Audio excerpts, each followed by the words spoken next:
I was saying welcome. You have made really a good decision. You will not regret it. You'll really enjoy this course. You'll have much more on your plate and you could enjoy. And you can keep watching the videos again and again because it's already hosted. It will be hosted on Teachable. And we'll be adding more and more videos also over there apart from the course. There's so much in DevOps that cannot be covered. We cannot cover everything in the tutorial. But still trying to do everything and it goes till 2 months. That's also too much time. Okay.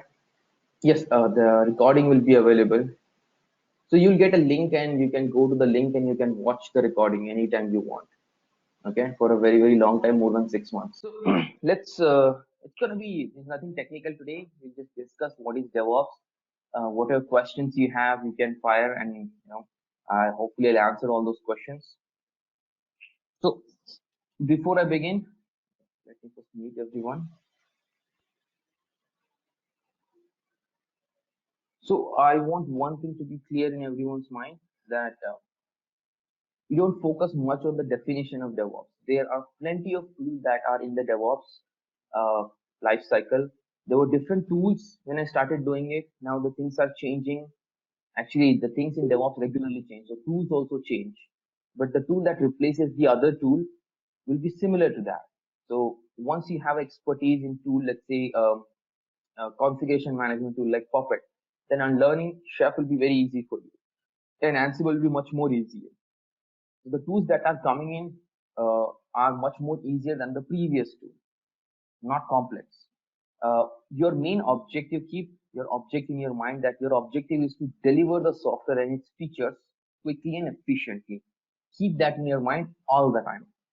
For this objective, we choose different tools, we choose different cloud platforms. Okay, but our objective is same. When I'm talking about software and its features delivery, that means any kind of code that is written by the developers or even a tester's test automation script or DB developers DB queries, anything at a code level has to be delivered to the server. Before it goes to the server, there are so many processes that happens, right? When in a core steel plant, you put the raw steel or raw iron. There are so many processes that happens which makes it a stainless steel. Then it comes out, or any kind of steel that comes out. Before that, there'll be so many processes. What we see in the production, the user gets the iron or the steel, but before the raw material, after the raw material is put into the furnace, there's so many processes that happen. So similarly, whenever a developer writes a code, it's a raw code. Before it comes to the users as a feature, there's so many process that happens on that. And you would be an expert in automating all that process. Okay, and that process takes a very long time. So you automate that process and you make sure, the delivery is quick. And if there is no human intervention, it will be also efficient. Okay, so we give constant delivery to the business. We are not some admin or some support team that will keep things up and running. We are the person who give constant delivery to the business. We churn the money, okay, faster, right? So keep this object in your mind. So there are so many things that happens. I'll come to this one later. But in the demo, I have discussed about DevOps lifecycle, and I told you this is the main area where you focus on. Okay, actually, this is the whole thing, right, as a whole. So there is I can say that the DevOps lifecycle can be divided into two major parts. One is continuous integration, where you take the code from the developers, you build it, you test it, you version it, and then you put it into a software repository. Okay, that's one process. Once the software is ready, then delivering it to different servers and making changes in the server and infrastructure. That's a delivery part. Okay, where we talked about more about operations work, system admin work, cloud computing work. So you have to learn that work, and then you have to automate that process. So first part is building the code. So let me discuss as a normal software delivery in a very brief. So when the developer writes a code, they're going to put it into some place, some centralized place, all the developers. You'll have a machine which you can call it as build server, okay, or a computer. Okay, that computer is going to take that code and build it. Build is a process where you take the raw code, it's a compiled language like Java, .NET, and all. You compile it, test it, and archive it. Okay, when you compile it, it creates a lot of files, class files. The raw code cannot be executed on the system. It has to be compiled. Compilation will generate class files. Those class files have to be archived together. Okay, that archive .exe, .msi, .rpm, .deb, .var, .er, .jar. Okay, these are called as artifacts. In normal language, you can call them as just software. Okay, so it will build, and among that build, there's so many build that pass, that fail, some are not optimum. So among all that build, it tries to build multiple times and selects one build which is the good one. Okay, which gives the better test results, and that build will be pushed to a staging server, staging environment. Okay, it will be also tested in developer environment. When talking about environment, I'll explain you what is environment in next slide. Environment will be infrastructure, group of server. Okay, let's be talking about staging environment. So let's say there are one web server, one database server, and some storage and some load balancer like that. So this consists this completes one environment before a software is delivered to a production environment where you're actually using it. Users are actually using it. Let's say Amazon, the e-commerce site, production server. Before you see any feature in that, before that feature was put there, it was put into staging, testing, development, so many different environment, and it is tested very well. Then it comes to production system. So again, let's reiterate. You build the code from the developer. Developer will test it in the local machine. Out of that, one build will be selected, and that build will be sent to staging environment. There could be multiple staging environment also, and it will be tested here from a user point of view, smoke test and different kinds of tests. And once it tests out, checks out fine that okay, this is good in performance, this is good in handling load and all of it, then only it will be going to the production system. So out of so many build, one will be selected. This process is very brief. Okay, but there are so many tools and technologies involved here. So this process can be manual, human being doing it, logging into different computers, generating builds, testing it manually and all those things, or it can be automated. Automation is our word. So this is a normal software delivery process. Now let's talk about environment. When you get into any project, you may have such kind of diagrams given to you by the architects. This is a diagram, it's an architecture diagram of our project, and we have named it as vProfile. Okay, vProfile is a social networking platform written by our developer and specifically written for this course actually, so I can train you on DevOps. So this is the architecture of that project. It's written in Java. The vProfile code is written in Java. You get the code, you get the source code. You will take that source code, build it, choose anyone, and then deliver it to different environment.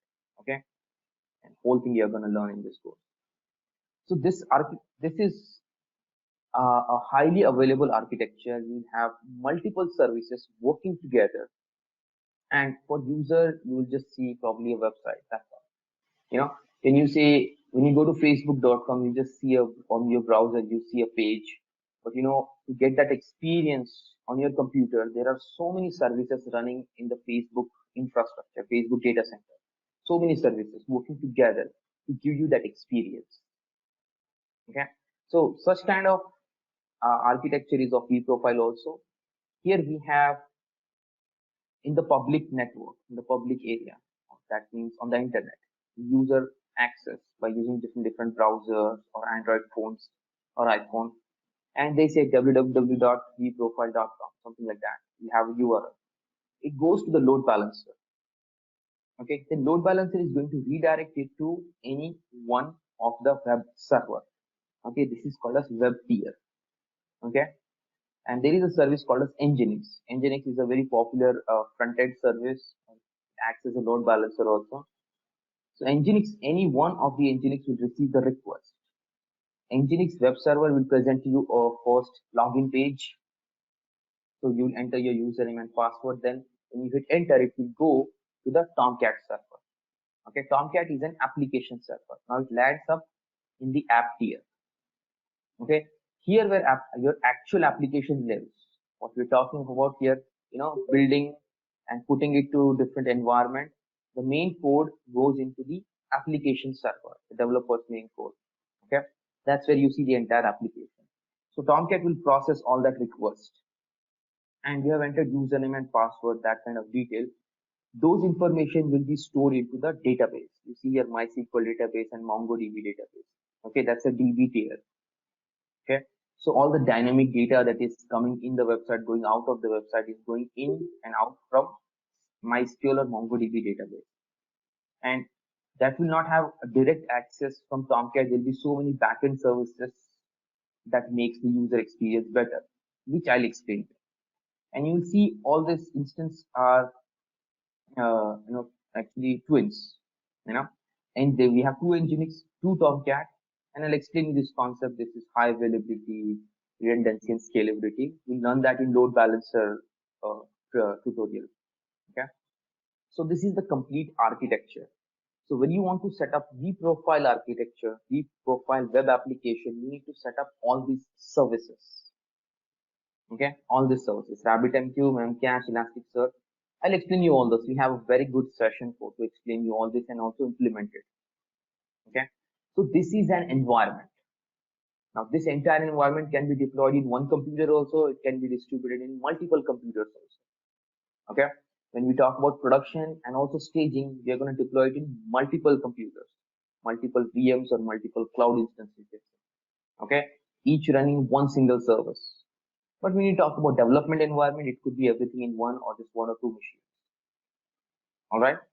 So delivering will be on these environments. Probably you're delivering SQL schema. You're delivering application code. You're delivering some changes in the front end view on a page. Whatever change the developer or the DB guys, anyone writes, you have to deliver that into this environment. Okay. And in production, there would be not only just two, there could be 20 Nginx or 20 Tomcat. Depends on the size of the application. Okay, this is the project infrastructure that we'll use, and we'll come back to this again. Okay, give me a moment.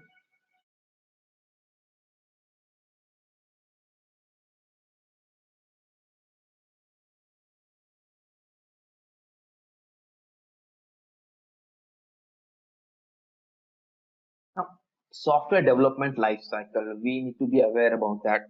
We are not system admins, or we are not just cloud engineers who handles the infrastructure. We handles end-to-end delivery. Okay, I'll give you an example. To generally give really makes sense. It's an analogy. Think about, you have a great idea of um, packaged food. Okay, you have a great idea that I can create such kind of packaged food which will be which is very tasty and everyone will like it and will have a very good business. Okay, great idea. Okay, and you also tested that idea among with some of your friends and some of the users or customers, and they really liked it. Now you thought of setting up a big supply chain, your own production house that creates that packaged food. Let's say it's nachos chips, if I spell it correctly. Okay, nachos chips, and you have taken a lot of money from the market and you have set up a huge production uh, plant that creates that nachos chips packets. Okay, so everything is done there, and you have set up the best of the plant, in the world. All right, the best technology, the best automation you did there in the plant. So it's creating that nachos chips packet. Now, once the packet comes out of the factory, it has to be packaged into bigger packs, then has to be loaded into the trucks. The trucks has to go on the road and deliver it to the retail, market, the malls and all.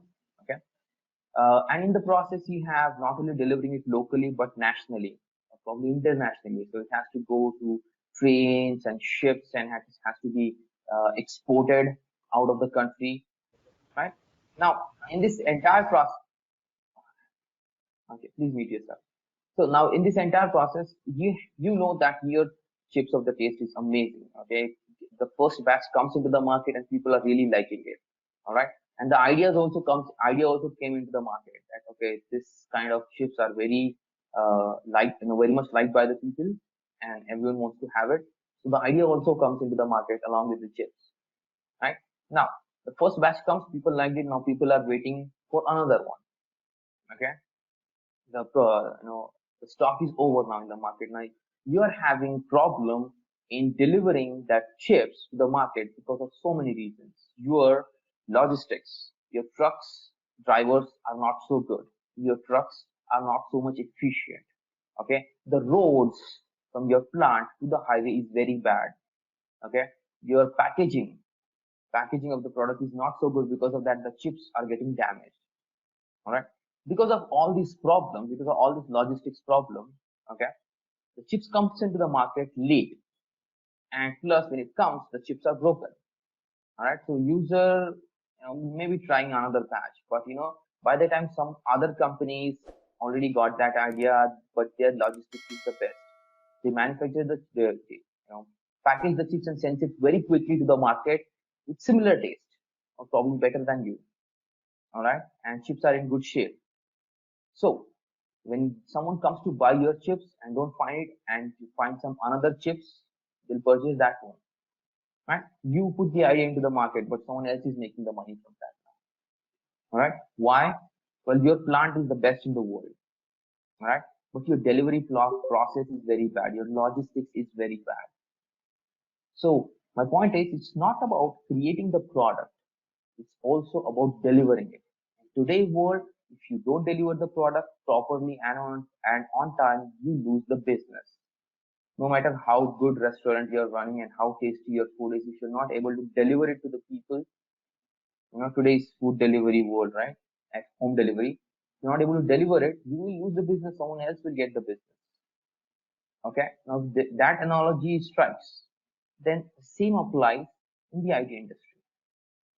We have a great idea of a software that we want to launch into the market, but if our delivery is very bad, even if we deliver, the product doesn't run properly because there's so many changes, so many manual interventions. So people may go for another app.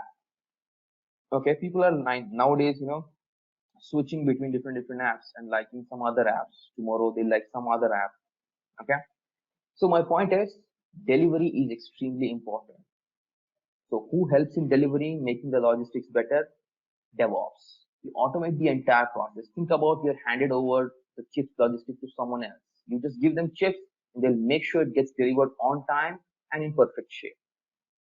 Right? So someone else is doing that headache. That someone else is you. So we are into logistics.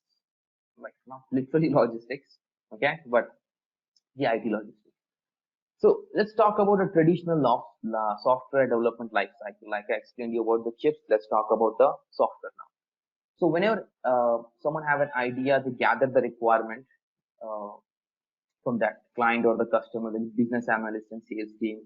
Okay, the requirement will be gathered, and then with all that requirement, it will be given to the developers to create it. So the developers are going to code for the software, okay, create the product and test it locally in their own machine.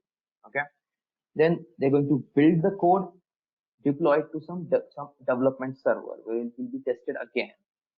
All right. Once the developer feels that they have developed the right code, then it will be given, then it will be deployed to the tester's machine. Okay, QA guy, where the QA or quality analysis or software testers are going to test that product left, right, and center. Okay, they're going to test for the load. They're going to test for the functionality and so many things. Once it checks out fine, then it will be given to the operations team to deploy to the production server and with proper documentation and all. Okay, and when it goes to production server, it has to be maintained. The server has to be maintained. The software has to be maintained. That's the responsibility of the operations team. Okay, so that's in brief. Okay, that's how the software development life cycle works, from gather requirement to delivering it to production system and then maintaining it, of course. Right. So far so good, but when you deploy code into production system thinking that it will work the way it was working in the development, okay, it doesn't work like that. Right?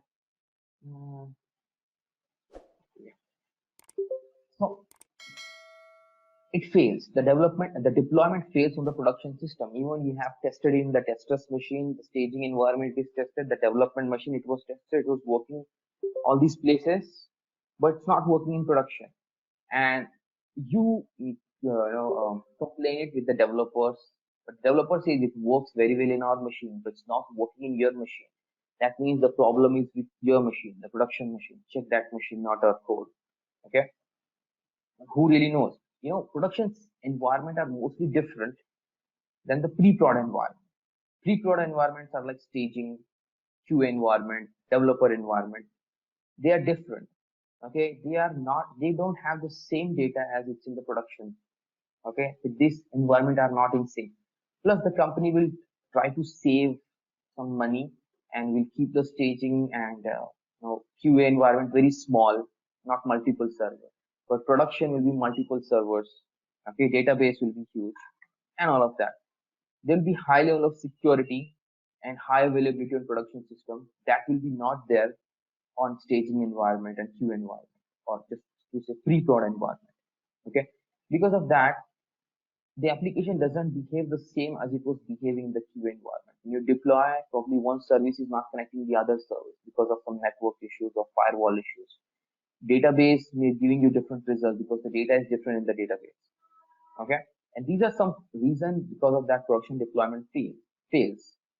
So one solution can be, you can have similar environment, staging and production environment. All right. Plus, so many human beings who logging into the systems and making the changes. Sometimes they do it right, sometimes they do it wrong, because there's just going to be so many steps for the deployment. You will see when I take that session, there's so many steps to deploy that entire product, from human error. Okay, so that one issue. Another one is, before you solve this issue, the another code comes in. So the new deployment tools and development tools and the new process, agile and all, are making development very fast, but the operations is very slow. It's not able to cope up. Operations team needs to follow some process, ITR process. They need to take approval and all, so they can't make changes into the production system quickly. Okay, so the code development is faster, but the deployment is slow, right? So they're not able to handle the load. Also, production server, as I told you, need a lot of tweaking, okay, on the database, network, security level. Then only things runs properly. All right. And one more big problem is, something goes wrong in the production system, then developers needs to be conveyed through mails. You need to send them logs and all. Developers don't have a direct access to the production system. And because of that, resolving that problem also takes a very long time. Okay. And there are reasons why they don't have access that I'll explain you later in security. Right. So you need some tool, technology, process that can solve all these problems.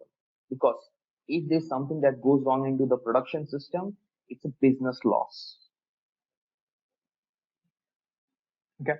Now, as I told you, before the code goes to the production system, before the software is deployed to the production system, there's so many things that happens, right? Before the chips comes to the supermarket, there are so many logistics and packaging and everything that will be done. Okay. In software development, pre-prod, whatever is happening, when the developer writes the code till it comes to the production, whatever process is there in the middle, building, testing, packaging, that process is called as release management. And you'll be surprised to know that 75% of the time spent by the operations team is in release management. You have to create servers for the developers, testers, right? Even for the customers, you have to maintain their database storage, and they'll be regularly sending you requests that make this changes, make that changes, because it's continuously changing environment, because it's continuously testing it. So 75% of the work of of the time of operations team is spent on release management. That's 195 days of the year.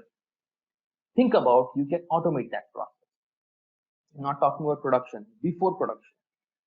If you automate that entire process, the developer writes a code, clicks a button, and that entire process happens automatically. and the software is ready to be deployed on production now. And all you have to do, operations team, you have to take that and deploy it to the production.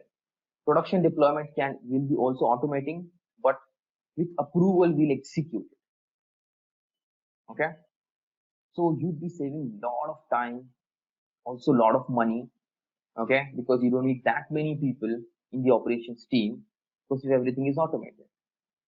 Okay, and whatever mistakes is done in the release management, okay, because of that 60, whatever failure that happens in the production system, it's because of the 60% of the mistakes that is done in the release management process. All right, so if you have a robust automated process where there is no manual intervention, all automatic, then it's going to give you the same result every time.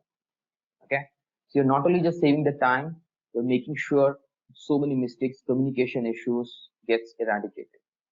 All right, and of course there are a few more statistics that we'll talk about. Okay, just a moment.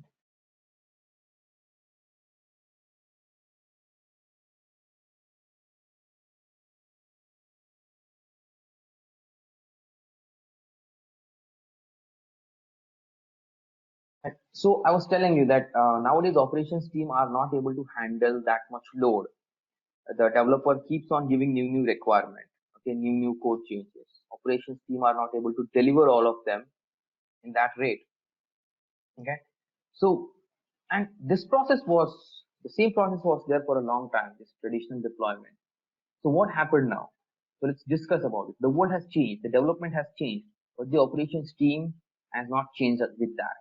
Because of that, all these problems are coming. Okay, I've explained this in the demo also. It's there in my book also. You have to read the first chapter of the book, people, everyone. I hope you got the link, or if you did not get the link, you'll get the link today in the starter kit. Download the book, read the first chapter. You need to understand the process. Once you understand the process, then whatever tool I will teach you, you will be able to correlate that this tool will be implemented at this place. This course is complete practical course where I'll try to put more and more process in your mind also. Okay, but you have to do some reading also. You have to read the first chapter of the book, understand the process, understand the problem. How do we solve that problem? By using different tools. Okay, so I explained this in the demo also. We have no, so sorry, the developer have a traditional development life cycle, which is called as waterfall model. They follow this model and develop the code and deliver it to the respective team. So waterfall works like this in phases. First phase, we have requirement analysis. So first, all the requirement will be taken, okay, for the entire product. You're developing, let's say, an e-commerce website, web application. So all the requirement will be taken from the customer or the client. Once you have taken all the requirement, then it goes to the design phase. Okay. Then the architects will design everything. Will design the software, database will design the database. Operations teams, architect will design all the infrastructure. So all the design documents, everything will be created for the entire product. Once all the designs are ready, it will be passed down to the development. Now development have the complete roadmap of what they have to do, and they'll start coding. Okay, so they develop the entire product, probably in different modules, but the entire product will be developed. After the complete product is developed in few months time, then the product is passed down to the testing team. Testing team, QA, also we call them, they are going to take the product and with the help of the operations team, they'll deploy it to servers and then they will start testing it. Functionality test, load test, DB test, this test, that test, lot of tests. Once it passes all the tests, then it will be moved to the production where it will be maintained for a long time. Okay. Any of the process testing fails, it comes back to the development team that we need to fix. This is the problem, fix this problem. So this is a waterfall model which is into phases and we work on everything at once here. Okay. Now this model is not so good. It has a lot of problems. Like once the requirement comes in and we're predicting it that it's going to take let's say 5 months of time to be delivering it. So let's say the requirement itself took 1 month time. The design took around 1 month time. implementation, which is the development part, took 3 months of time. So 5 months are already over. So there is very less time for testing. But still, we do some testing, we extend the deadline, do some testing. Okay, not so detailed, but whatever test we're doing, it's failing very badly. And in the meantime, the developers are fixing it. So once you're testing the entire product, there will be a lot of issues and errors that will be coming out. And developer has to then resolve that, rework on their code, okay, on the entire code multiple times. Okay, this is a big problem when it comes to testing. Okay, because we're testing everything at once. Somehow, you know, in hurry burry, we deploy to the production system because the deadline is coming close, right? And then user starts complaining. This is not working, that is not working, this is slow, that is slow. Okay. So waterfall model has took a very long time. Because of that, these problems came in. The other problems in the waterfall model are, it took, we predicted 5 months, but it took 7 months to deliver. In 7 months, there are so many things that will change in the IT industry or in the world. Okay. People comes up with a new idea nowadays. You have a lot of startups coming up. They bring new ideas to the market. People like that idea and switch to a different application. So you need to be injecting new ideas into your product. Okay. Take example of food delivery apps. Nowadays, initially they were just food delivery. You just select the food, you order it. But now there are so many features that is coming in. You can track the delivery boy, where that person is on the map. Okay. Taken left turn, right turn. You can see that delivery boy's scooter literally on that map. Right? So these are the new features that came into the product. And the product launch, because those options were not available. Right? So you need to put in new ideas into your product. Then only your business will grow. Because of waterfall model, you're not able to put new ideas.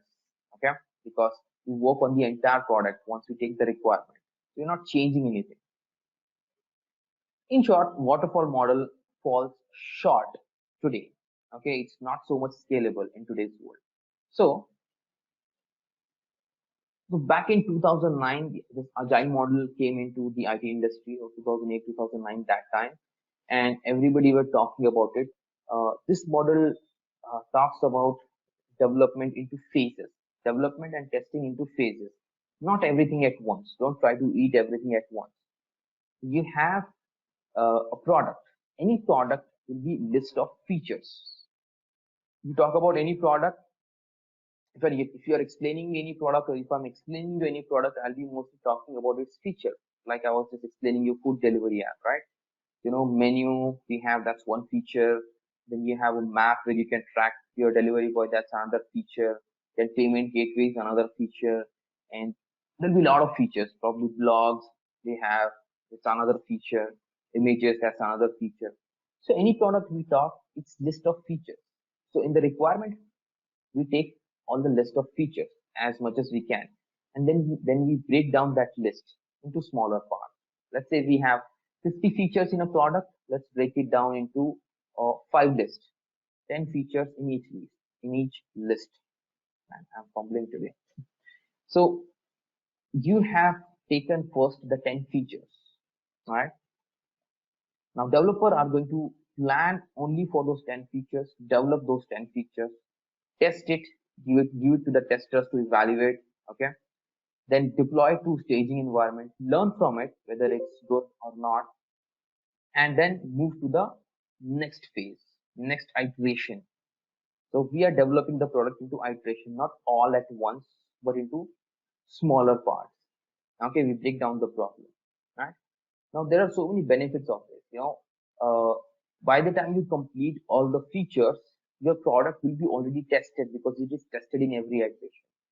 The biggest benefit that the world is seeing is once the once the iteration completes, let's say 10 feature completes, you can demonstrate it to the customer, or the client, or the boss who asked you to develop this, right? And you demonstrate, and the client or the boss sees it, and may have feedback that what, now you can add this new feature and remove this old feature. I'm not liking the way you have developed it. Can you change it into the next iteration?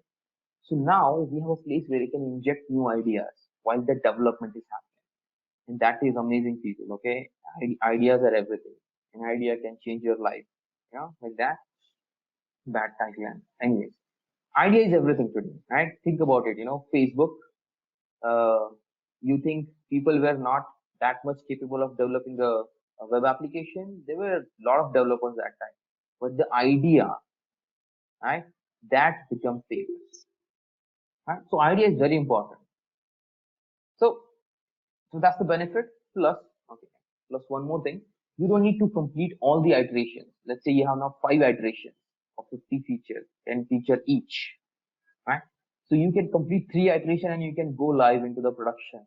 You can take more feedback from the user, okay? And then you can develop more feature, inject new ideas, remove the old ideas, right? You don't need to wait for 7 months long. You can probably deliver it in 4 months also, right? And then you can keep on adding new features. Right? So that's agile model. Amazing. But there's a big problem here with the operations. So I told you operations team are not able to cope up because development has become so fast because of agile and also new development tools. Development has more and more becoming assembling. They're assembling different libraries. Quickly they will create the software. And it was not that time. Development is very fast nowadays. And you get the operations team get the code and they need to deliver it. By the time they're delivering and solving that problem, the new code comes in. Okay. And I'm talking about now release management only. In production, also the changes are happening fast. So operations team is not able to cope up with this. All right. So the development team releases the product with the steps how to deploy it. That operations team will read that steps document and try to do the same thing. It doesn't work. Okay. There's no proper communication between development and operations. The development wants quick change, fast change, and the operations want stability. Because if the product is not stable, okay, it's their responsibility. More than giving new feature to the user, it's the responsibility of the vendor or whoso is hosting it, the responsibility to keep it stable, up and running. Okay, a product, a website is giving you amazing features, but most of the time it is down. You're trying to let's say again it's food delivery app. You're trying to you're trying to order something and you're trying to pay it. You're already very hungry and it went down or you got some error while you're doing the payment. Think about IRCTC, right? Tatkal booking. I don't know if you did that or not because I used to do that a lot in my college time and all. I'm trying to do the payment, man. It just deducts money, but I don't get the ticket. It's so much frustrating. There we don't have any option, IRCTC, right? But the other places you have options, man. You go to somewhere else. So stability is more important, I should say, than quick change, right? But if you don't do quick change, you can't. If you don't make new changes, add new ideas, then you go out of market very slowly or maybe quickly. Think about Nokia, right? Went out of the market. It was not able to deliver it with Android and all, right? So stability was there in Nokia already, right? Everyone knows the Nokia phone, man. Really, you can hit someone with that phone.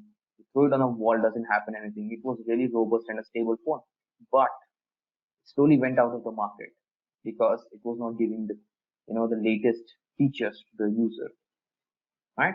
So both things are important. It's really difficult to balance all those things, right?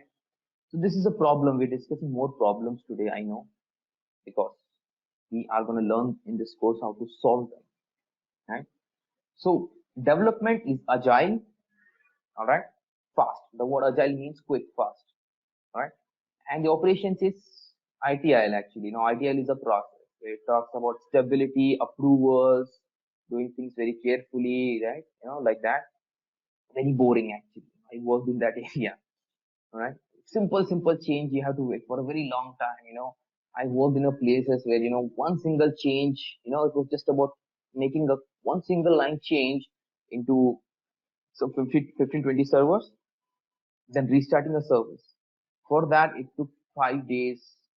That entire change took 5 days. The actual process was very small, but approvals, documenting it, taking a doing peer review, manager approval, change management team approval, customer approval, this approval, that approval. People asking question, why is that? Why it can be done without like that? And really, it's very boring and frustrating work. Okay, I would like that work to be done by a machine. Seriously, all right. So these are two different um, poles, poles apart, south pole and north pole, right? Combining them is going to be very difficult task. But there was a guy. Now, short history. Okay, nothing too much. You know, um, there was a guy called as Patrick DeBois. This guy worked in the development area also and in operations area also. And this guy understood the problem, right? How developers wants to deliver it. Now there is agile movement that kicked in. Everybody wants to develop the code quickly, but operations team is still um, waterfall, RTL process and all. And there's so much of conflict between development and operations team. You know, if we resolve this conflict, you will be able to deliver software quickly, right? So he presented this talk in an agile conference. That yes, you're talking about agile and all, it's making development fast, but you need to include the operations team, right? Then someone heard them, not all of them, but Flickr is the first company who did DevOps. All right. So, and these guys presented this in a O'Reilly conference, right? And the title was 10 plus deployments per day. When you're talking about deploy here, that means production deploy. Huh? I was talking about one single change taking 5 days of time, and here they're talking about, and in at that time someone talks in front of me that we are doing 10 plus deployments per day. I'll be like, wow, how really? So that's the reaction of everyone, and they did it with dev and ops cooperation. So what Flickr did actually was, they had one team that is developing also and delivering also. So you have operations team, whatever people are required in development delivery, all sitting in same room, interacting, communicating. While the development is happening, same time the operations are doing their work. Okay, automated or not automated, but they were working cordially. They're coordinated, collaborated, working together. And with that, think about, you have a developer right sitting right beside you, and when you are delivering it to the production system, something goes wrong in the code, this guy is there, he's going to take care of it, he or she, right? So that confidence level comes up, right? In 2009 all these talks were happening, but mostly in the development area. We're going to make development this fast, that fast, we're going to do this one lean, agile, a lot of things, but operations was still left behind. Okay, but now the fire has already started, right? Of the DevOps, the Flickr and Patrick DevOps had ignited that fire, and now people are looking for such kind of work, and the international events are being organized for DevOps. Okay, international events, this actually shapes the IT industry, I'll tell you. Okay, someone has a new idea of some product of something, in the IT, some new technology, they present it into an international summit, an open source project, and there'll be people from big IT industry will be sitting in that conference and international events. It's really amazing with sitting with those people. I've attended few. It's just amazing experience. You get to see the people who developed Dockers and OpenStack and this and that. This is the place where they shape the IT industry. That if the idea is really amazing, it will be implemented by other people, or it's an open source project, people will contribute to it. So international DevOps days or the DevOps events started happening, right? And then people started developing tools for that, like Vagrant, or started adopting already existing automation tool like Puppet and all. Okay. So you can say in 2011, by 2011, people actually started developing tools for DevOps, right? Before that, it was just talks and we were just using, the existing tools. But now specifically for DevOps, the tools started coming in. Okay. Right. So, so much so we discussed a lot of problem, and the problem can be solved by one, automating each and everything. When I was working in Cisco, there was this in 2012 that time, where we were forced to automate each and everything. Okay, and they were not talking about collaborating all this automation tool together. Whatever work you're doing, maybe you're doing a very simple work, it's not related to anybody, still automate it.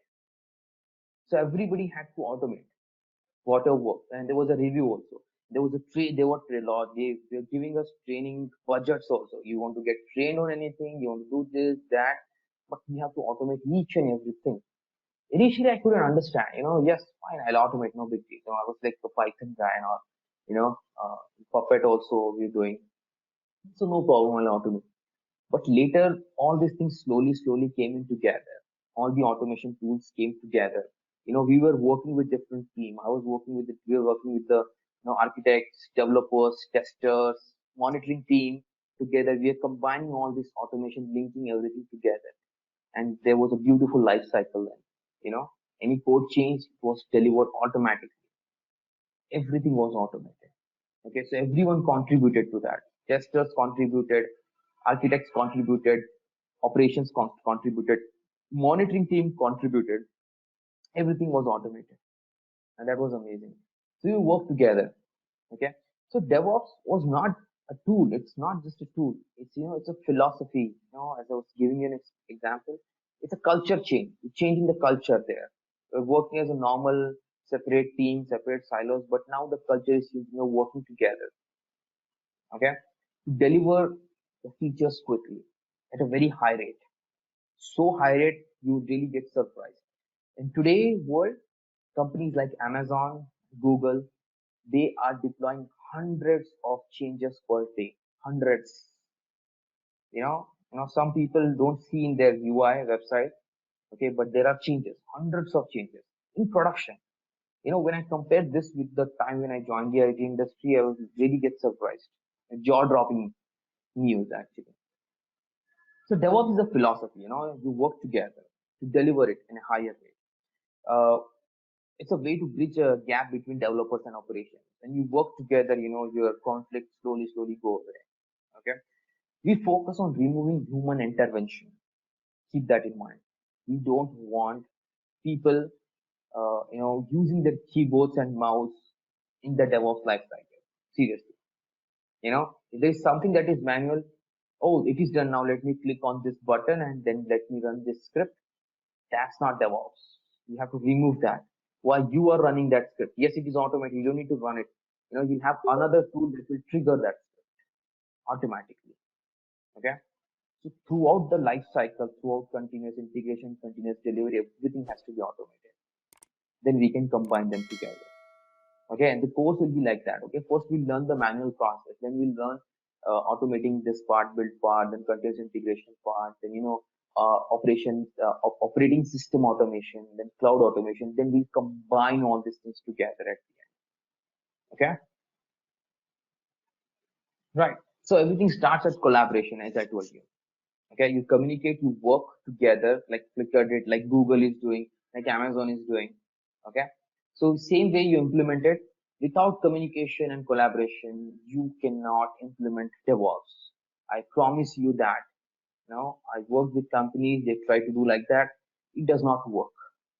They say, you automate, but we have no information about how to automate that process. What to automate actually, not how, what. Okay, fine. So DevOps lifecycle, coming back again on this one. So this is the process that you have to automate, and I explained this in the demo. Keep this in the mind and read the first chapter. Again, I'm telling you, decoding DevOps, read the first chapter. You will get a clear-cut information after listening to me and then reading that chapter. You'll have the information that what you are supposed to do. When you get hired, people are like, hey, they hired me as DevOps. Really, I don't know what to do now. There are people who come to me like that. They're like, you know this. Yeah, I know that one, but I don't know this one. Okay, fine, learn this one, that one, and then understand the DevOps, what it is, what they want you to do. They'll give you several requirements, but their main goal is going to be DevOps lifecycle. Okay. So I was like, I'll tell you one thing, small story. I was freelancing for someone, and these people were giving me weird requirements. I had to do that because I was getting money for that. It was DevOps work only. What they were thinking it is DevOps. They're thinking only about automation. I used to resist so many things. Okay, you don't need to do this. You instead of that, you do this, that, and they're not listening. They're like, no. We don't want it like this. We want it like that only. And there'll be biggest problem in DevOps will be from people, not with the tool. Tool will not fight back with you. Okay, really, you'll have nice, amazing documentation. If you have your basics strong, you can read the documentation and do plenty of it. Okay, this tool is not going to fight back. People really fight back. Okay, so they're not allowing me to do this, that, and like fine, I'm getting money for this. I'll do it. What can I do? And then someone from Google came in over there. There was some Google project going on. So someone came in there and they presented that oh, you should do it like this. Is how we do it at Google and blah blah blah. And then the next day in the meeting, this guy who was in charge of the product was saying, "Hey, Imran, you know what? We need to do something like that." And I was like, "Really? That's what I've been telling you for such a long time." And then I drew on the board everything and explained them. See, this is what I was talking about. And they said, yeah, this is the exactly same thing they were saying. Yeah, but it was coming from then Google, right? So they heard it, right? So people will always resist for several reasons, various reasons. Some people think that you'll come there, you'll take their jobs. Some people, some people will don't want to contribute. They don't want to do anything extra apart from the money that they are getting. They're happy. They come 9, they go 5. They're happy with their time and all. They don't want to put any extra effort. Several reasons will be there. People will resist. Okay, but this will be the intention. All right, DevOps lifecycle. There can be different tools also. Okay, so I explained this in the demo also. All right, so you go ahead, read the first chapter, understand it. I'm going to start tomorrow from here itself, and then explain you few more concepts, and we'll talk about setting up our own local system for this DevOps course. Okay, some prerequisite that you need to do on your local system. So I'm going to start showing you how to set up virtual machines and explain you what all we need to do in this week or the next week. Okay, you can ask me questions now because I've been talking for a long time. What's the time now? Oh,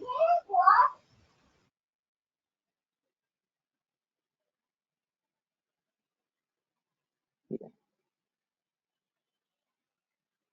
WhatsApp. What WhatsApp? Hey, you can ask me questions now. Okay, come on. Yeah, hi Imran. Hey, Myself Anvesh. yes, go ahead. Uh, do you hear my voice? Yes, I can. Yeah, actually I'm working as a means middleware administrator, and Mm-hmm. I'm working into QA environment. So what happens Okay. here? The testing is happens in the form of manual testing Mm-hmm. happens. Mm-hmm. So if you are talking about the continuous testing, so Right. how it would be the continuous testing? See, first thing is that there cannot be anything manual in the DevOps lifecycle. Okay, nothing manual. Here you see run, load, and functional test. This will be an automated test scripts that you will execute from your tools. Okay, Okay. so this testing scripts will be already written by the automation tester. Being DevOps, you don't write it. But if this is manual, this stops the life cycle. And I've been struggling with this for with so many clients actually. Because of me, so many manual testers were replaced from the project, and so many automation testers were brought. You need to have testing automated for sure. So it's a management So decision. You have to present the idea.